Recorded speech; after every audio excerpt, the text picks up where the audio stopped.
الحمد لله وحده والصلاة والسلام على من لا نبي بعده.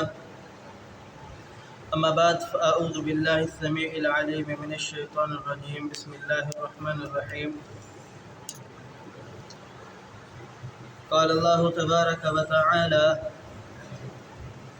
وأوحينا إلى موسى أن ألق عصاك فإذا هي تلقف ما يأفكون فوقع الحق وبطل ما كانوا يعملون.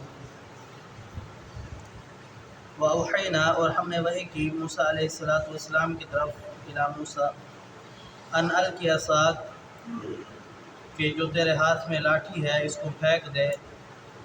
فَإِذَا هِيَ تَلْقَفُ مَا يَأْفِكُونَ، یہ جو لاٹھی تھی یہ اژدہا باندھ کر کے ان رسیوں اور لاٹھیوں کو نگلنے لگی. فَوَقَعَ الْحَقُّ، ثابت ہو گیا، واقع ہو گیا حق. وَبَطَلَ مَا كَانُوا يَعْمَلُونَ، جو باطل تھا جان لیا گیا. فَغُلِبُوا هُنَالِكَ وَانقَلَبُوا صَاغِرِينَ، اللہ رب العالمین نے مغلوب کر دیا ان لوگوں کو جو آئے تھے مقابلے کے لیے، ذلیل اور خوار ہو گئے ہو. فرمایا وَأُلْقِيَ السَّحَرَةُ سَاجِدِينَ، جتنے بھی جادوگر تھے وہ سمجھ گئے کہ یہ تو جادو نہیں ہو سکتا، کیونکہ جادو کی جو فیلڈ ہے اس کے اندر ہم ماہر ہیں. اگر یہ جادو ہوتا تو ہمیں پتہ چل جاتا کہ یہ ہماری طرح جادوگر ہے، لہٰذا یہ ہماری طرح جادوگر تو ہے نہیں. باقی یہ جس چیز کا دعویٰ کر رہا ہے، یعنی میں نبی ہوں، نبوت کا دعویٰ کر رہا ہے، اللہ رب العالمین کی طرف سے آیا ہوں، قاصد ہوں اللہ کا، تو اللہ کا پیغام لے کر کے آیا ہوں. تو سب نے کہا کہ یقیناً یہ ہم جیسا نہیں ہے. وَأُلْقِيَ السَّحَرَةُ سَاجِدِينَ، سارے کے سارے جادوگر وہ موسیٰ علیہ السلام کے سامنے سجدہ ریز ہو گئے. فرمایا قَالُوا آمَنَّا بِرَبِّ الْعَالَمِينَ، ہم ایمان لائے جو اس رب پر جو تمام جہانوں کا رب ہے.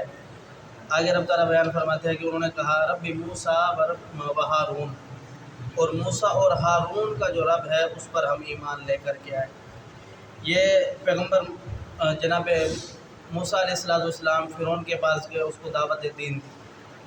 جب دعوت دین دی نہایت ہی ادب کے ساتھ، لیکن اس نے اپنی انا اور ہٹ درمی کو سامنے رکھا اور اس نے کہا کہ اگر میں نے اس کی دعوت مان لی تو پھر تو میں جو اپنے رب کو رب کا دعویٰ کرتا ہوں کہ تو میں انا ربکم الاعلیٰ، میری تو بادشاہت ختم.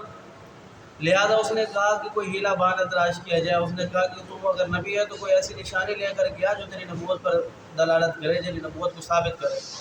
تو اللہ رب العالمین کے حکم سے جناب موسیٰ علیہ السلام نے لاٹھی پھینک کی، ایک بہت بڑا اژدہا بن گیا.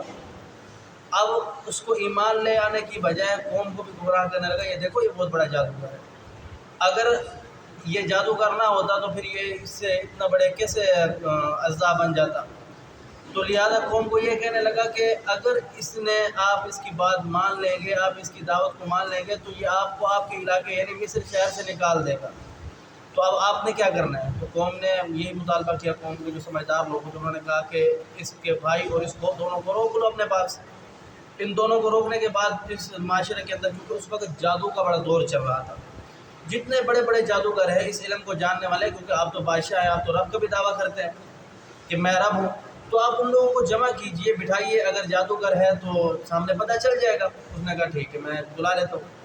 جو بڑے بڑے اس وقت کے جادوگر تھے انہوں نے سب کو بلایا. سب کو بلانے کے بعد اپنے دربار میں کہا کہ ایسا مقابلہ ہے. سب نے کہا ٹھیک ہے. انہوں نے کہا کہ اگر ہم مقابلہ کریں گے، ہم جیت گئے تو ہمارے لیے کیا انعام ہے. اس نے کہا اگر تم جیت گئے تو تمہیں میں اپنے مقرب لوگوں میں سے شامل کر لوں گا، اپنے درباریوں میں سے شامل کر لوں گا، یعنی تمہیں میرے ہاں تم معزز لوگ ہو جاؤ گے. تو اللہ رب العالمین کو کچھ اور منظور تھا. اللہ رب العالمین نے بیان فرمایا کہ تمہارے ہم معزز مقرب نہیں ہوگے، یہ اللہ کے ہاں معزز اور مقرب ہوگا. جب یہ مقابلہ شروع ہوا انہوں نے کہا کہ ہم اپنا جادو دکھائے یا تم اپنا معجزہ دکھاؤ گے. تو جناب موسیٰ علیہ السلام کو اللہ رب العالمین نے وہی کی کہ ان سے کہیے کہ تم پہلے اپنا جادو دکھاؤ. انہوں نے لاٹھیاں رسیاں پھینکنا شروع کر دی. وہ سانپ بن کے چلنے لگے، ایسے سانپ ہوتا کہ موسیٰ علیہ السلام، اللہ قرآن کے اندر فرماتا ہے کہ وہ بھی ہیبت زدہ ہو گئے. لوگ جو وہاں تھے وہ بھی ہیبت زدہ ہو گئے اس جادو کی وجہ سے. حالانکہ تھی وہ رسیاں، صرف ان کی آنکھوں پر، ان کی سماعت پر، ان کے سننے پر اس ٹائم اس نے جادو کر دیا. تو وہ اس ٹائم وہاں پہ رہنے والے جو دیکھنے والے لوگ تھے پیغمبر موسیٰ علیہ السلام کے ساتھ، یہ سارے ڈرنے لگے. تو اللہ رب العالمین نے بیان فرمایا موسیٰ آپ نے ڈرنا نہیں ہے، اللہ رب العالمین نے آپ کو ہی غلبہ عطا کرنا ہے، آپ اپنی لاٹھی پھینک دیجیے۔ جب لاٹھی پھینکی تو وہ اتنا بڑا عذاب آنے جو رسی اور لاٹھیوں کو کھانے لگ گیا۔ تو جب یہ دیکھا انہوں نے کہا کہ ہم تو بڑے جادوگر ہیں، ہم سے بڑا جادوگر تو نہیں، اس فن کو تو ہم جاننے والے ہیں، لہٰذا یہ جادو نہیں ہو سکتا۔ اگر یہ جادو ہوتا تو ہمیں تو پتہ ہوتا نا کہ یہ جادو ہے، جو کھڑے ان کو پتہ نہیں چل رہا، لیکن ہمیں تو پتہ ہوتا ہے یہ جادو ہے۔ جیسے میں کر رہا ہوں، یہ کر رہا ہے، یہ کر رہا ہے، مجھے پتہ ہے کہ یہ رسی ہے، یہ انسان بن رہا ہے، لوگوں کو پتہ نہیں ہے، اس کو پتہ ہے کیونکہ ہم اس فیلڈ کے ماہر ہیں۔ اگر پیغمبر موسیٰ علیہ السلام کا یہ جو معجزہ ہے، یہ جادو ہوتا تو ہمیں تب بھی پتہ چل جاتا، لیکن انہوں نے کیا کیا، موسیٰ علیہ السلام کے سامنے سجدہ ریز ہو گئے۔ سجدہ ریز ہونے کے بعد انہوں نے کہا کہ ہم ایمان لاتے ہیں اس رب پر جو اس تمام جہانوں کا مالک ہے، اور اس رب پر جو موسیٰ اور ہارون کا رب ہے۔ تو پھر اس کے بعد فرعون سے بغاوت ہوئی، فرعون نے ان کو سخت سزا دی، اور اللہ رب العالمین بیان فرماتے کہ چند لمحوں کے اندر انہوں نے ایمان لایا اور پھر وہیں پہ شہید ہو گئے، اور اللہ رب العالمین نے انہیں کو جنت کے اندر داخل کیا۔ اللہ سمجھنے والے کی توفیق دے، قول کو یاد استغفر اللہ و لکم۔